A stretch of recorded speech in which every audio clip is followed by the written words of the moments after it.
I'm the daughter of a man many would call charming, but that word is far too flattering. My father is a womanizer, a compulsive seducer, a narcissistic manipulator who lives to dominate and shine. He loves being the center of attention, especially from women. I grew up in this toxic theater, a powerless spectator, sometimes shocked, sometimes saddened. One day, I stopped just watching. I decided to become the guardian angel of his lovers, the ones he lured with poisoned promises. I would observe them, get to know them, sense their breaking point. Then, I'd set up subtle plans, little traps that opened their eyes to who he truly was. I wanted them to leave before the real damage began, before the mask came off. Some thanked me, others hated me, but I knew I was doing the right thing. My father suspected nothing, or so I thought. Everything changed the day he met her. A different woman, gentle, kind, elegant, refined, from a respected and well-off family. I saw her as a big sister, a friend, even a mother figure, sometimes. And for the first time, I couldn't bring myself to drive her away. But that weakness would cost me more than I imagined.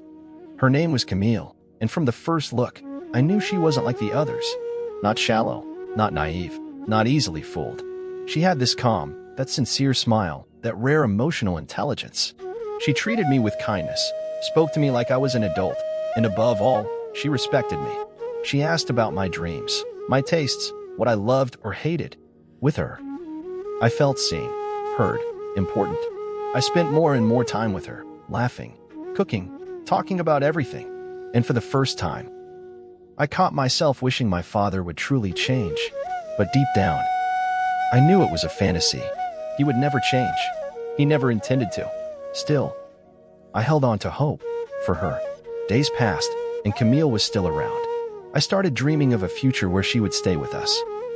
A future where maybe, just maybe, he'd learn to love sincerely. I pushed away the voice inside me saying, "You should intervene, like always." But this time, I couldn't. I cared too much to hurt her, even to protect her. And that's when everything fell apart. One night, I heard them arguing, muffled shouts, broken phrases.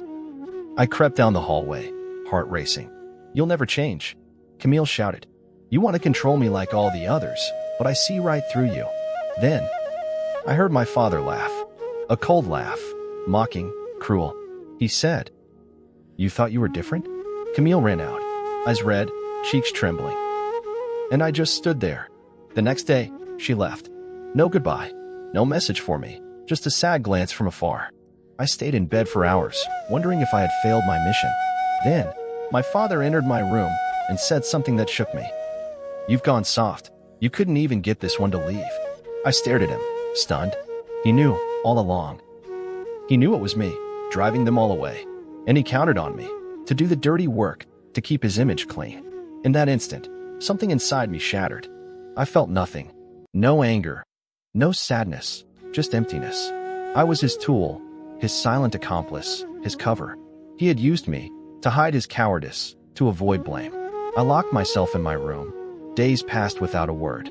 I thought of Camille, her smiles, our talks, her pain. The more I thought about it, the more the anger grew.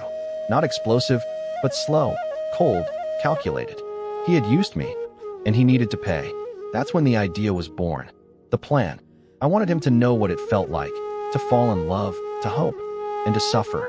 I wanted him to feel what those women felt. So I created a fake profile on a dating site for wealthy men. I invented a woman, beautiful, cultured, kind, powerful. The kind of woman that would crush his ego. I hunted for him, watched him. He hadn't changed. And then, he took the bait. The game had finally begun. I called myself Elisa in the virtual world I built for him. A brilliant woman, wealthy widow, art lover, discreet and mysterious. I knew exactly how to attract him, what to say, what to leave unsaid. Each message was another thread in the web, a crafted illusion, a fantasy turned real. He replied right away, intrigued, charmed. "You're different," he wrote. I laughed quietly. "If only you knew." He fell deeper each day. He wanted to see me, call me, send gifts. But I kept my distance, politely, elegantly. I wanted him to long for me, to crave, to obsess. He wrote letters, poems, confessions. I knew him better than anyone. And I knew he was hooked. Then, I mentioned a few fictional problems. A block donation, a rare painting, a humanitarian project at risk. And he, without hesitation, offered to help. My father was falling for a ghost. I didn't need his money. I needed him to lose what he valued most, control. So I gently slipped in problems, emergencies, subtle cries for help. He didn't hesitate. He wanted to impress me, save me. He transferred money to accounts I had created under false names. Small amounts at first, then larger ones. Each time, he wrote, "Don't worry, Elisa, you mean more than money to me." And I held on to every word, every sign of his downfall.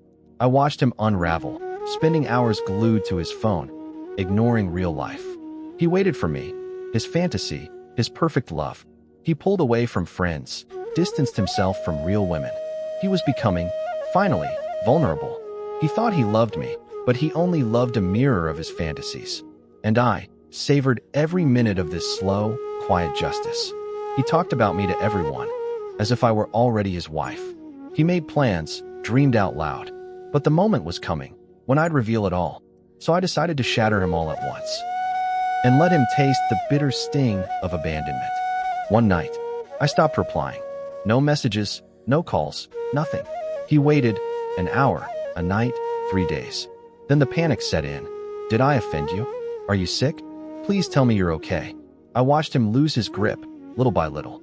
And for the first time in his life, he had no control. He sent more money, thinking it would bring me back. He threatened to come to the address I'd given, then realized he knew almost nothing about me.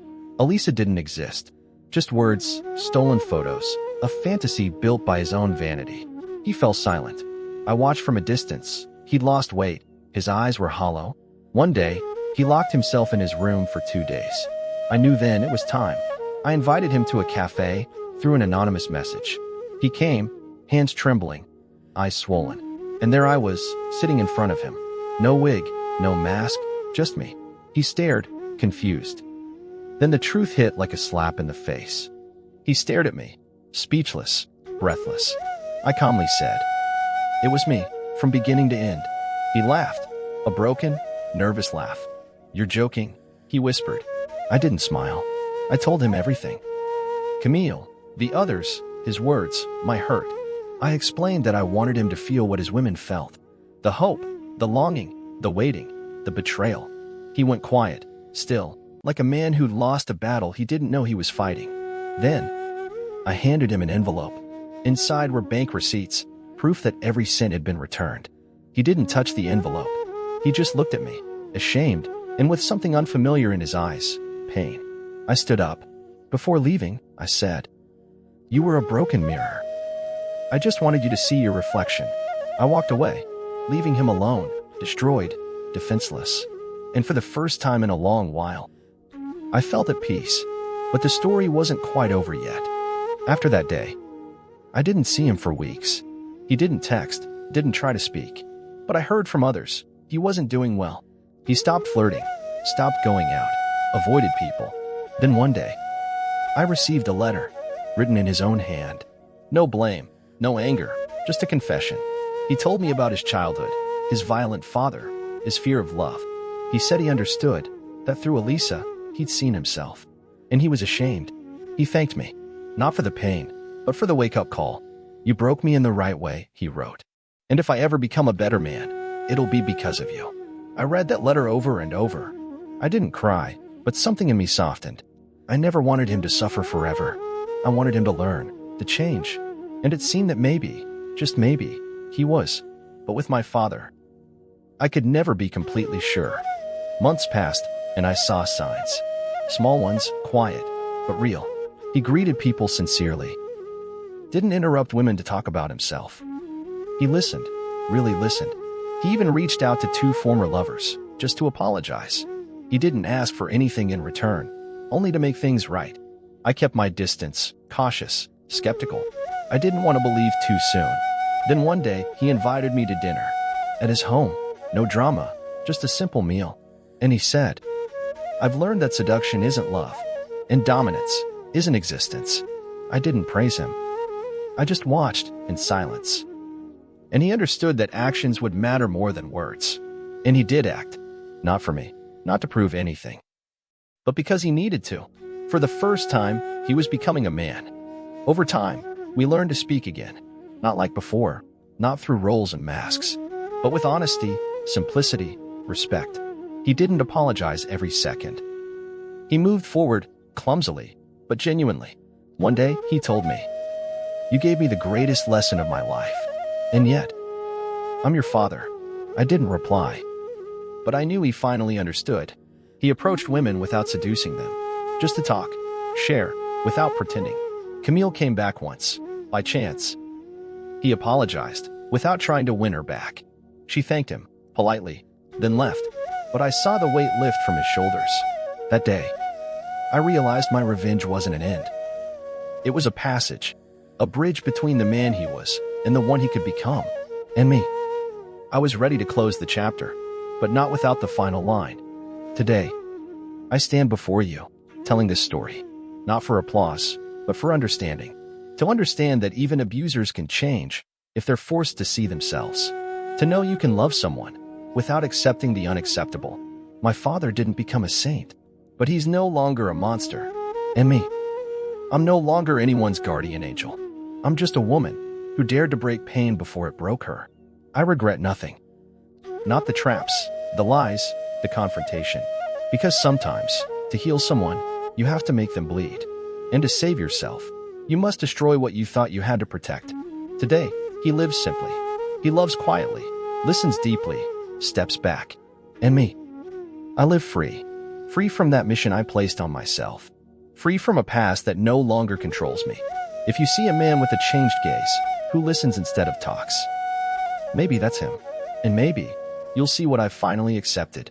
A man broken by love and rebuilt by his own daughter.